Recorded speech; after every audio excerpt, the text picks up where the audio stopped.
In the quiet dawn, I found a sanctuary where my soul finds its rhythm and conversation with God. What was once a struggle is now my great morning, a time for gratitude, reflection, exaltation, ask, and trust. The Bible echoes this call, urging us to greet the day with prayer. It's a moment of gentle rebellion against the chaos, a chance for clarity before the world awakens. So to those who doubt the power of mornings, I say, embrace this sacred time. Join me in discovering the serenity of a great morning.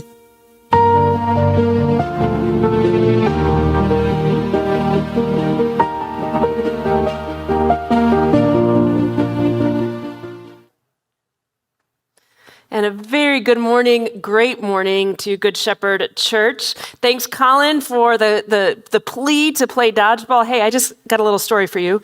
About 15 years ago, I played when I was 38 weeks pregnant. The students even made a tie-dye shirt with a bullseye in the middle for me. And I plan to play this year. I'm getting together a team this year, and I want to see some of you out there. I've got like this super competitive gene. And so if I can play at 38 weeks pregnant, I'm just wondering, what's your excuse? Anyway, come on, guys, let's get some teams together. It's going to be a really, really great time and for a really, really great cause. Caleb, my oldest son, is going on work camp this year, and we're just so expectant. And so with that, this morning, we are continuing our sermon series, Great Morning Revolution. Now, if this is your first Sunday here, or you haven't been here in the last few weeks, you might be wondering, well, what's this all about? We are calling our congregation to practice in the morning by rising early and setting our intentions and our first thoughts to God. Instead of our email or our calendar or our text messages or Wordle or the New York Times or whatever it is that you do very first thing in the morning, we're asking you to shift your practices in the morning by beginning with God. And this is not a legalistic ritual, but instead it is an opportunity for us to respond to the God who loves us and is waiting for us to rise and who desires to give us grace to establish our steps throughout the day.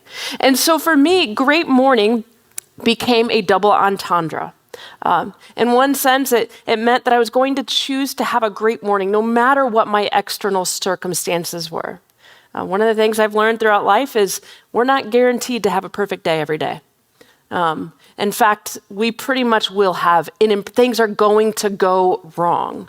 And so this isn't a formula where we're going to promise that your day is now going to be perfect and without hiccups. This is not a prosperity practice.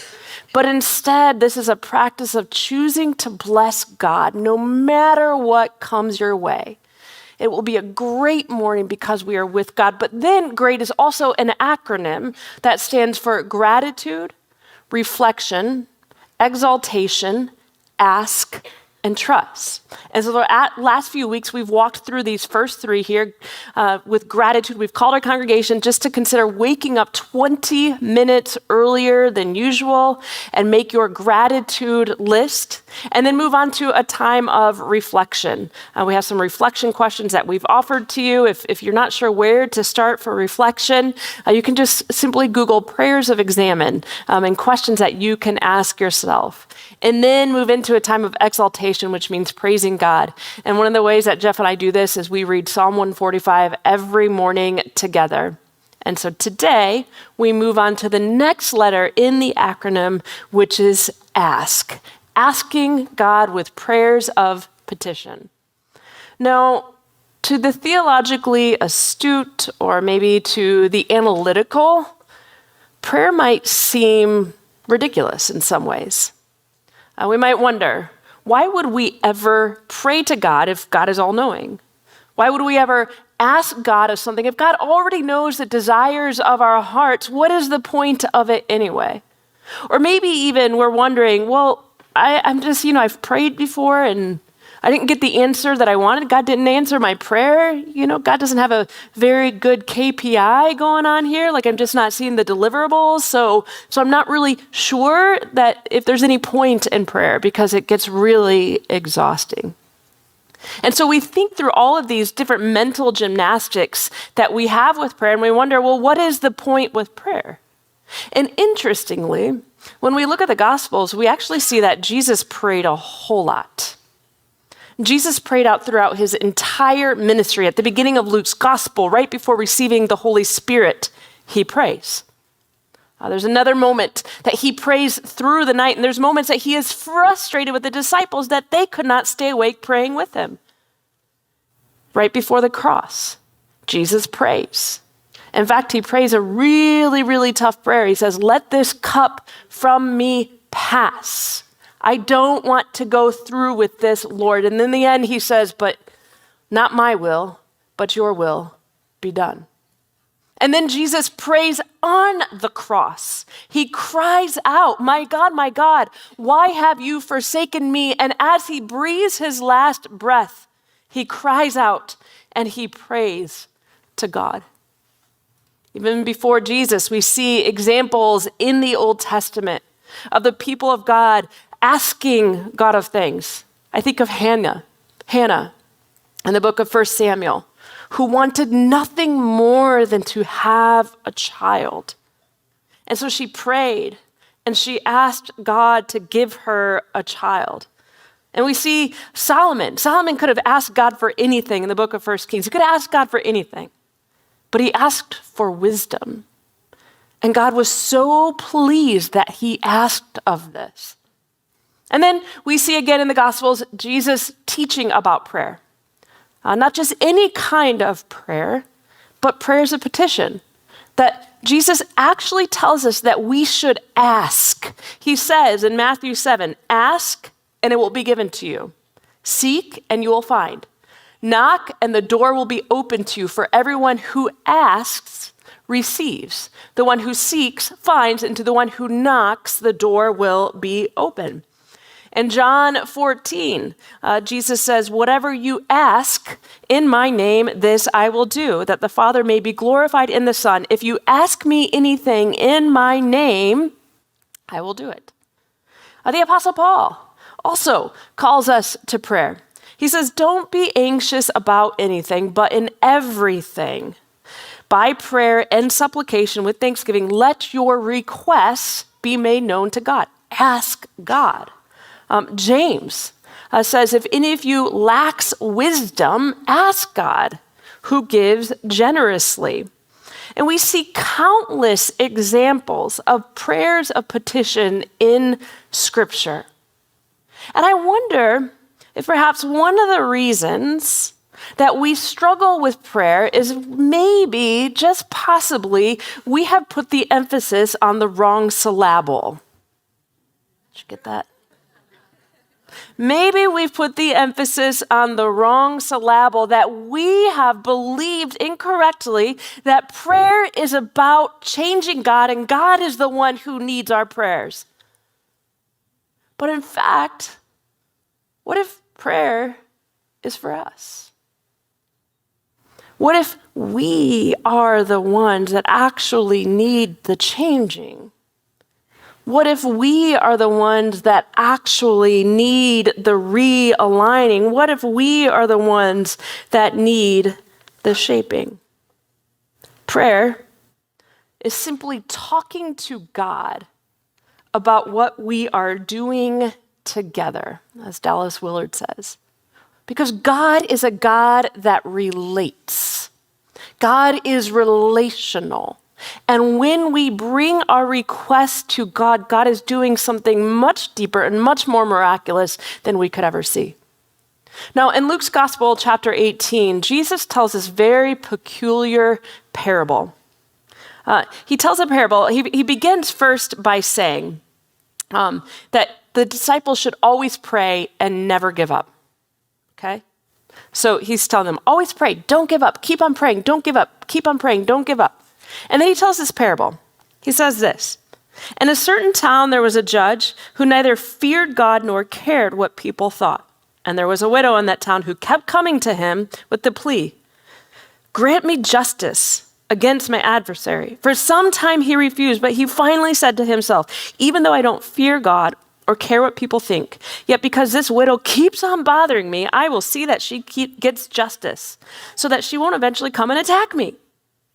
And the Lord said, "Listen to what the unjust judge says. And will God not bring about justice for his chosen ones who cry out to him day and night?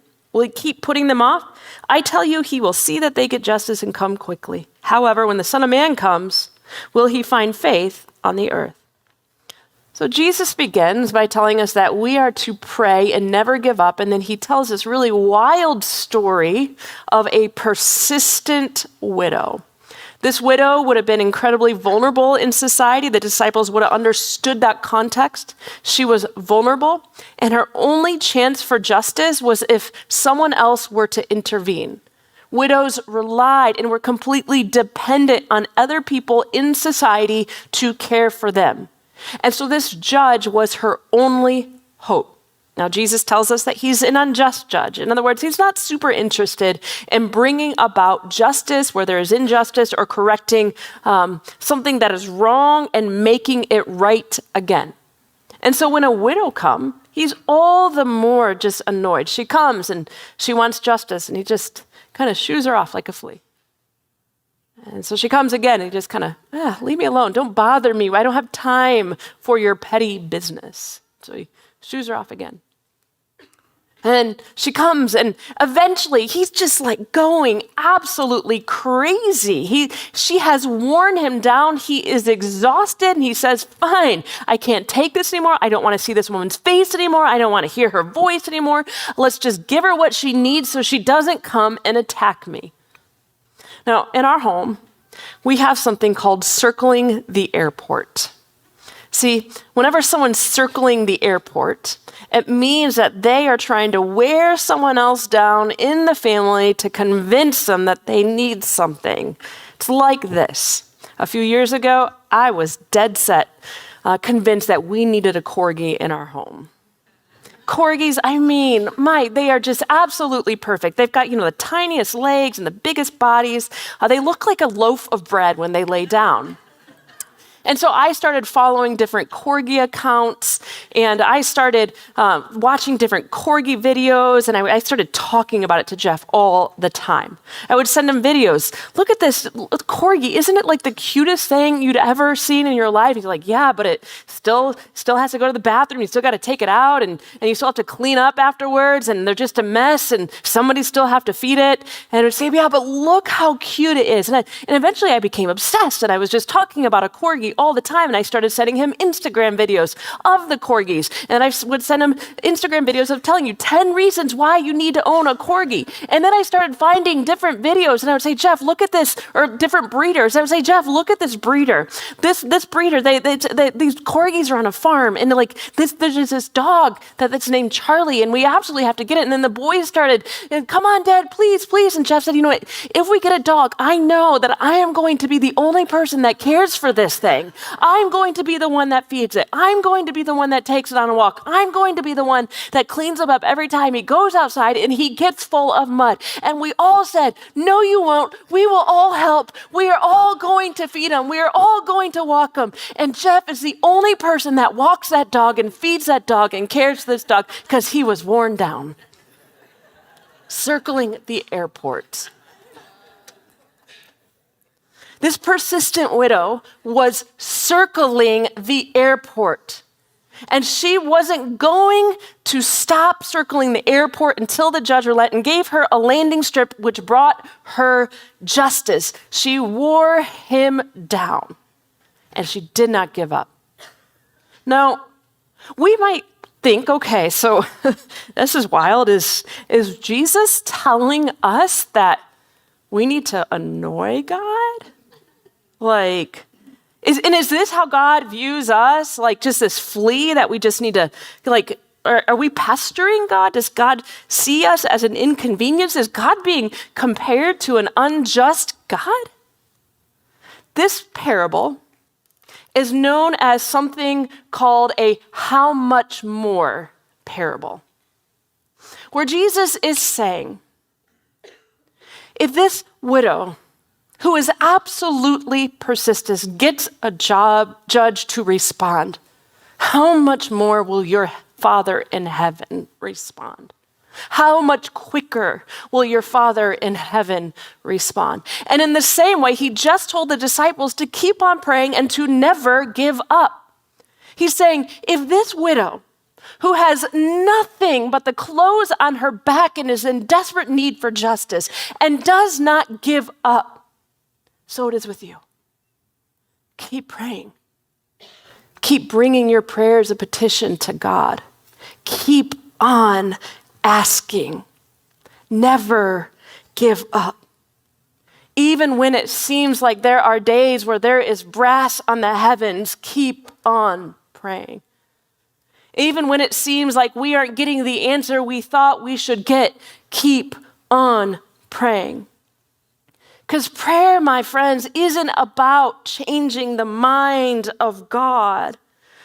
But prayer instead is about aligning our hearts. In other words, this isn't about asking God whatever we want. The context of this passage is justice. That God is working to set the world to right again, to make what is wrong and to make it right. To bring about restoration where there is brokenness, to bring about healing where there is brokenness. And so the context of this passage is about restoration. And so prayer isn't about asking God whatever we want, but instead it's about seeking to align our hearts with God's.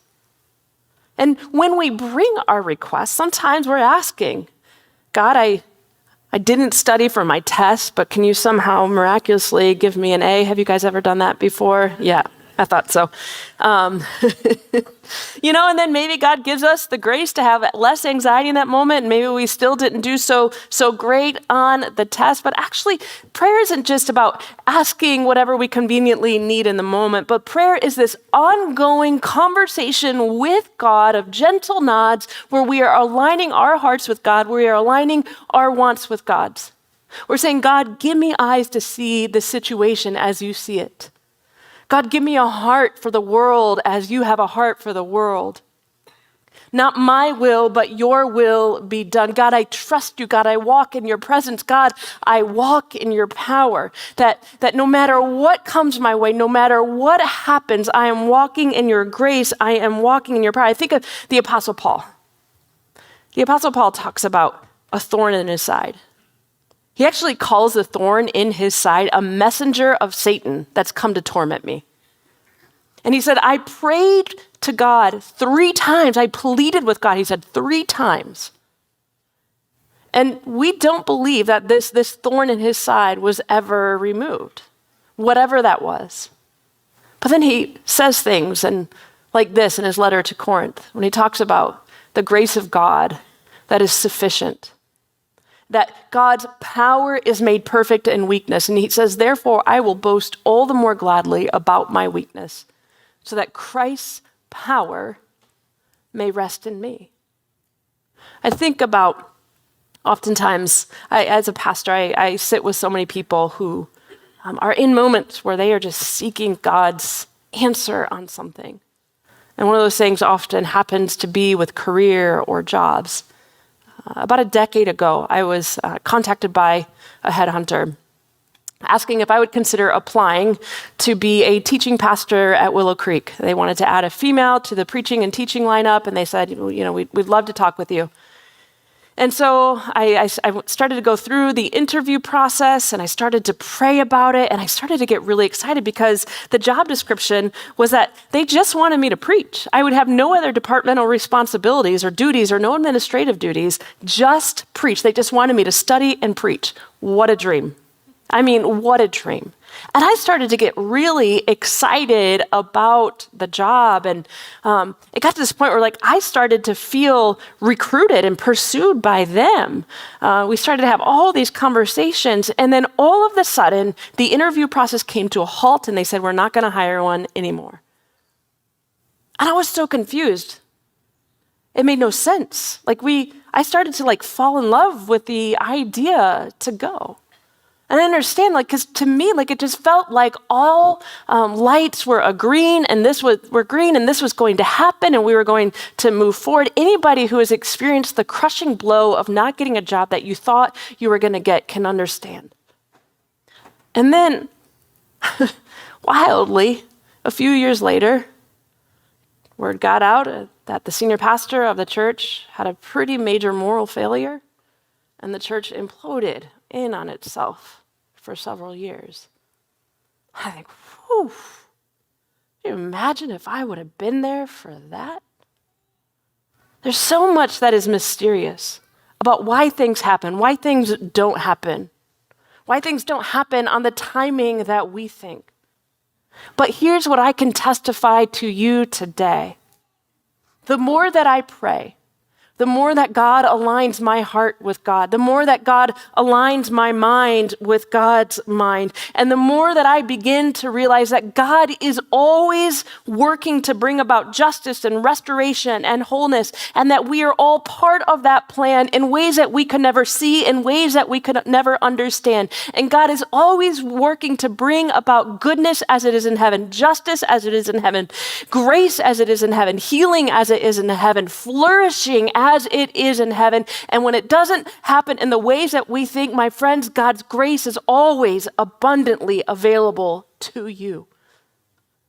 Romans 8:28 says it so beautifully, Paul. He says, and we know that in all things God works for the good of those who love him, who have been called according to your purpose.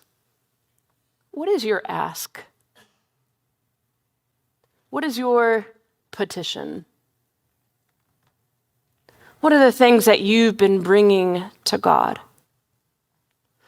Jesus is clear. He wants persistence. Have you grown weary? Are you tired of asking? Maybe right here, right now, is where we start. Because I've learned that if it's not good, maybe God's just not done with it yet. And maybe God is working. And so our team is going to sing this song over you. And as they sing and as they worship, would you vulnerably and courageously connect your heart with God's? And dare to bring your petitions.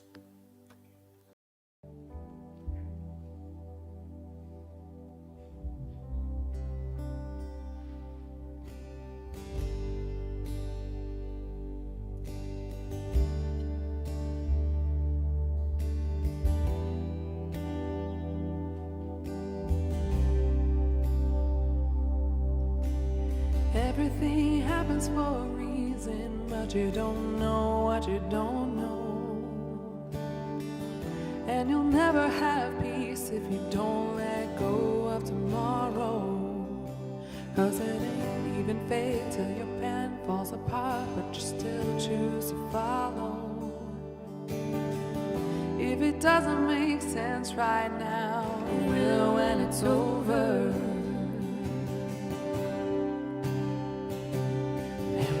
Joy in the morning.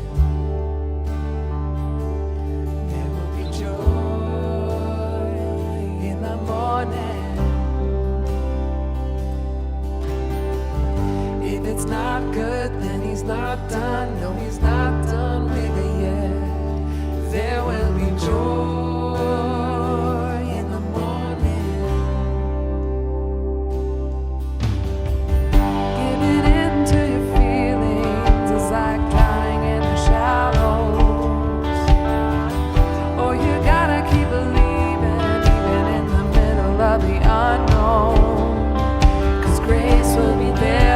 Come to the end of your rope when you let go.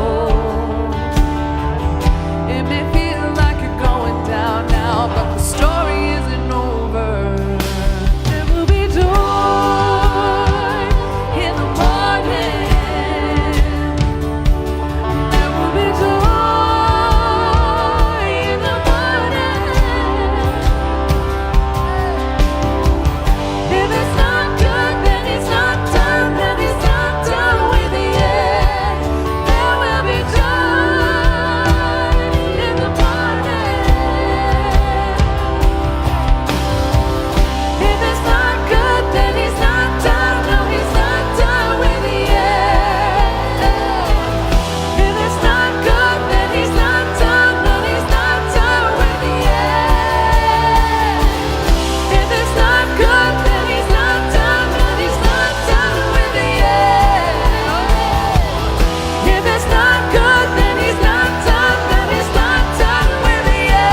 recently heard a story on social media that talked about a group of Americans that went to Russia on a missions trip for the purpose of partnering with the Russians in building a church. And they were building the church with stones from an old Russian gulag. They were repurposing the stones. And as they were building and they were digging around the dirt, they came across a canister with a note in it. The Americans didn't understand what the note said, so they brought it to the pastor to translate. He opened the canister and he began to read it, and as he read it, he started just weeping. The Americans looked at each other, what's this all about? What's going on? And they asked him to read the note. And the note said this: "We are a community of believers who are being forced to take the stones of our church and turn them into our own prison where we will die. But we're putting a prayer out to the Lord that one day these stones will be a church again." My friends, sometimes it feels like we are putting our prayers out there in a canister, wondering if God will ever catch them, wondering if God will ever hear them, and wondering if our prayers will ever be heard or answered. But we serve a God who gives us the gift of the kingdom of God, who calls us to pray, "May your kingdom come on earth as it is in heaven," not because God believes that that prayer goes void, but because God is always working to bring about good. And so, my friends, God is working to bring about your request as it is in heaven, healing as it is in heaven, redemption as it is in heaven, freedom as it is in heaven, reconciliation as it is in heaven, justice as it is in heaven, joy as it is in heaven, flourishing as it is in heaven, friendship as it is in heaven, belonging as it is in heaven, community as it is in heaven. God is working, because if it's not good, then he's not done with it yet. So would you stand up with me and bring your request before God? Lift up your praises, lift up your voices, lift up your request, because God is a God that is leaning in. God is present here and hears your request. If it's not good, then he's not done. No, he's not done with it yet. Come on, church. If it's not good, then he's not done. No, he's not done with it yet. If it's not good, then he's not done. No, he's not done with it yet. If it's not good, then he's not done. No, he's not done with it yet. There will be joy.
This is our prayer, this is our belief. In faith we sing.